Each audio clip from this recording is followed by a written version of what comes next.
Baik, Assalamualaikum warahmatullahi wabarakatuh. Perkenalkan, nama saya Masita Nur Afifa dari kelas Kimia B. Di sini saya akan menjelaskan tentang proses pencucian pada nikel, di mana saya mengambil jurnal yang berjudul Pencucian Kompleks Logam Kritis dan Strategis dari Terak Konverter Nikel Menggunakan Asam Organik. Sebelum kita masuk di tahap proses, di sini saya akan menjelaskan tentang apa sih itu ekstraksi, di mana ekstraksi adalah proses pemisahan suatu zat dari campurannya dengan menggunakan pelarut.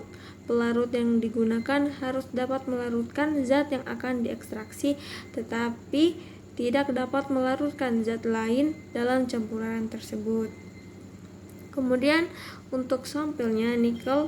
Apa itu nikel? Nikel adalah unsur kimia metalik dalam tabel periodik yang memiliki simbol Ni dan nomor atom 28.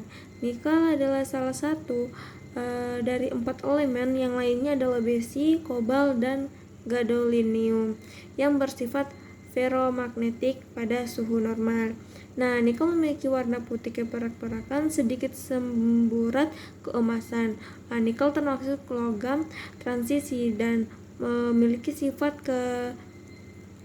keras seperti ulet. Nikel juga memiliki sifat tahan karat sehingga banyak digunakan dalam berbagai bidang industri. Nikel merupakan salah satu unsur kimia yang paling umum di bumi. Nikel ditemukan di berbagai batuan dan mineral, termasuk nikel sulfida, nikel oksida, dan nikel arsenida. Nikel juga ditemukan dalam biji besi dan biji tembaga. Kegunaan nikel dalam berbagai aplikasi. Yang pertama, metalurgi, di mana nikel adalah komponen penting dalam berbagai panduan logam, termasuk baja tahan karet, perunggu nikel, dan monel. Nah, untuk kedua, elektronik. Nikel digunakan dalam pembuatan koil induksi, magnet, dan komponen elektronik lainnya. Ketiga, kimia. Nikel digunakan dalam pembuatan katalis, baterai, dan oksida nikel. Kemudian yang keempat, konstruksi, di mana nikel digunakan dalam pembuatan pipa, tangki, dan komponen bangunan lainnya. Kemudian yang kelima, otomotif. Nikel digunakan dalam pembuatan komponen mesin seperti mesin mobil dan sepeda motor. Kemudian yang keenam, perhiasan. Nikel digunakan dalam pembuatan perhiasan seperti cincin, gelang, dan kalung. Di mana Indonesia adalah satu produsen nikel terbesar di dunia. Nikel Indonesia sebagian besar diekspor ke Cina, Jepang, dan Korea Selatan. Beberapa manfaat nikel, yaitu yang pertama, ketahanan korosif. Nikel adalah logam yang tahan korosif, yang berarti dapat digunakan di lingkungan yang agresif. Nah, ini menjadikan pilihan yang baik untuk aplikasi seperti peralatan industri, pipa, dan kapal. Kemudian yang kedua, konduktivitas listrik. Nikel adalah konduktor listrik yang baik, yang berarti dapat digunakan untuk menghantarkan listrik dengan efisiensi tinggi, untuk menjadikan pilihan yang baik untuk aplikasi seperti kabel listrik dan peralatan elektronik.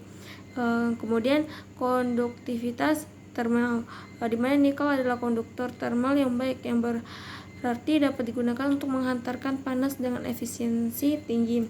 Ini menjadikan pilihan yang baik untuk aplikasi seperti peralatan memasak dan alat industri. Kemudian magnetisme. Nikel adalah logam magnet yang berarti dapat digunakan untuk membuat magnet. Maka ini menjadikan pilihan yang baik untuk aplikasi seperti motor, listrik, dan generator. Baik, untuk kita masuk di metode. Kombinasi metode analisis digunakan untuk memahami karakteristik terak konverter nikel dan residu pelindian. Nah, pada percobaan pencucian dilakukan dengan labu 3, periksa 500 ml pada mantel pemanas, melekat pada kondenser reflux termometer, dan mengaduk vulkanis. Dalam kebanyakan tes, ukuran partikel P100 sama dengan min 75 mes, laju pengadukan 250 rpm, dan rasio padat pada cair 10% ditetapkan kecuali ditentukan. Percobaan dilakukan dengan menggunakan rencana eksperimental one variable at a time. Percobaan berulang dilakukan untuk di hasil anomali. Untuk konfirmasi dan keandalan, perhitungan keseimbangan massa untuk menentukan pemulihan pencucian dikonfirmasi dengan menganalisis larutan pencucian serta dengan penggalian asam residu pencucian. Kemudian kita masuk pada tahapan preparasi bahan baku, di mana terak disiapkan dengan kombinasi penghancuran rahang, penghancuran kerucut, dan penggilingan batang. Diikuti dengan dihancurkan dan diayak untuk menghasilkan sampel yang melewati 75 mes. Semua sampel yang digunakan dalam penelitian ini berada di bawah 75 mes, kecuali ditentukan. Nah, reagen yang digunakan untuk pencucian kompleksasi adalah asam sitrat dan asam etilenidiamine tetraasetik. Nah,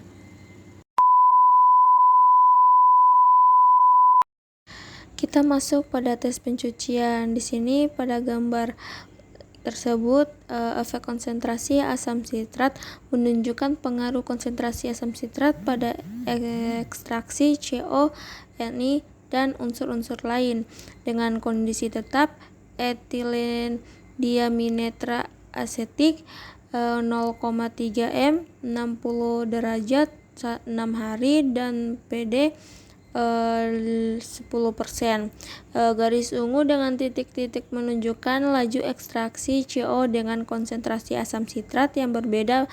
Pada gambar ini 3 konsentrasi asam sitrat yang diperiksa. 1 m asam sitrat diekstraksi paling cepat pada 1 jam dengan melarutkan 47%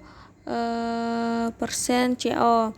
Garis kuning dengan segitiga mewakili laju ekstraksi Ni dan juga menunjukkan bahwa 1 m asam sitrat melarutkan Ni paling banyak. Oleh karena itu 1 m asam sitrat dipilih untuk percobaan lebih lanjut.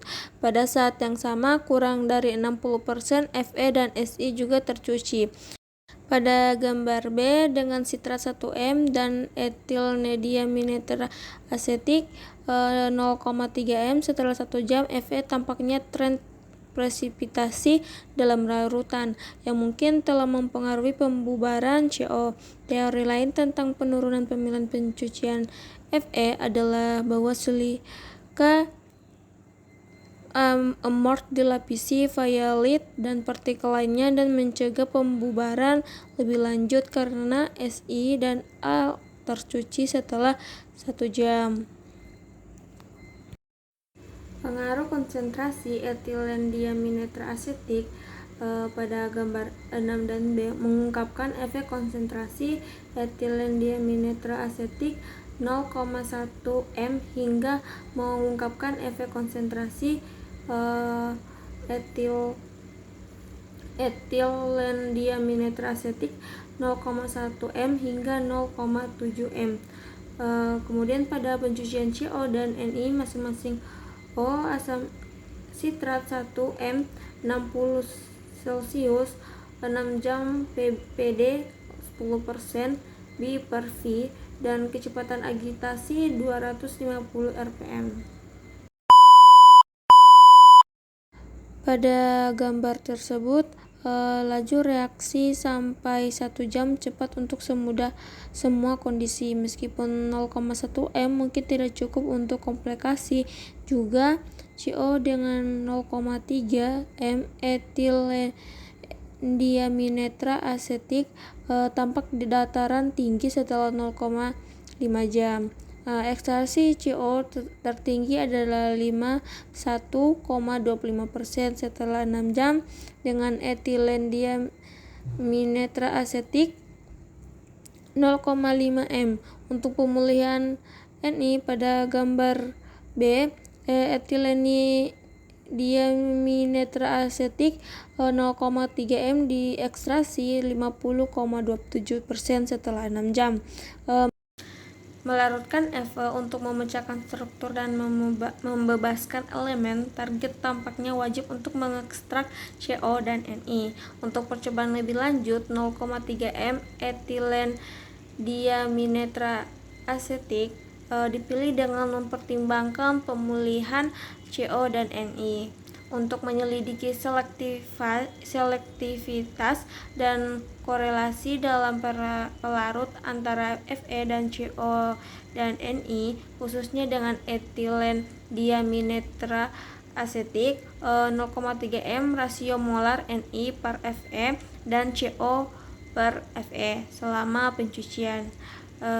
Kemudian diperiksa dan dikirim sebelumnya. Pada gambar tersebut, rasio CO atau Fe mendekati konstan selama periode pelindian yang menunjukkan bahwa pembubaran Fe mengikuti ekstraksi CO. Ini menegaskan bahwa pembuburan CO tergantung pada CO min bantalan violet. Rasio Ni atau Fe tidak tergantung satu sama lain. Sangat mungkin bahwa Ni berasal dari pembubaran butiran pentlandit yang terbuka seperti yang terlihat pada gambar berikutnya. Nah, pada gambar ini dengan demikian pastikan bahwa pelarut violet diperlukan untuk membebaskan CO dari interaksi V, sedangkan pelarut nikel sulfida adalah parameter kunci untuk pemulihan Ni. Baik, untuk hasil ekstraksi, Ni dipengaruhi oleh pembubaran sulfur yang juga membatasi ekstraksi lengkap Ni, dan sistem ini secara umum ekstraksi Ni dan CO terjadi dengan cepat, dan setelah 1 jam pencucian, laju ekstraksi cenderung untuk mencapai dataran tinggi. Residu pencucian dianalisis untuk mekanisme yang tidak dapat dijelaskan lebih lanjut. Setelah pencucian kompleksi terak nikel converter, sejumlah besar hematit ditemukan. Sampel asli mengandung 21,50% hematit atau magnetit dan 75,66% Fe violet tinggi. Dapat diduga bahwa Fe terlarut dari violet diendapkan sebagai hematit. Juga analisis residu menunjukkan bahwa jumlah Fe, Si dan S berkurang setelah pencucian. Ini dapat menunjukkan bahwa Si terlarut melapisi partikel dan mencegah pembubaran lebih lanjut dari CO dan Ni setelah 1 jam. Studi ini memberikan bukti bahwa tentang potensi penerimaan pencucian kompleksasi menggunakan asam organik pada terak konverter nikel. Namun ekstraksi selektif elemen target harus diselidiki tambahan. Baik, sekian dari presentasi saya. Jika banyak kekurangan, mohon maaf karena saya hanya manusia biasa. Dan terima kasih. Wassalamualaikum warahmatullahi wabarakatuh.